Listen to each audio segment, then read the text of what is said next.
evening, everyone. Thank you for being here tonight. I am Kim Chu, and I'm your Tanduay Calendar Girl 2024. My initial reaction, of course, I'm shocked, and I asked myself if I'm ready to do this.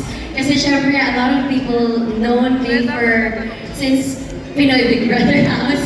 So I grew up in front of everyone's eye. Not naman everyone siguro, pero most of the people, so they've known me and I grew up in front of their eyes, and I think it's about time for me to do this.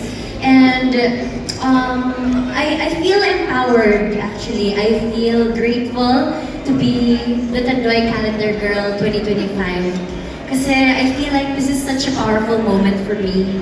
And this is a milestone I never thought early on my career days, pero I believe that this is a testament of how much I've grown and how far I've come.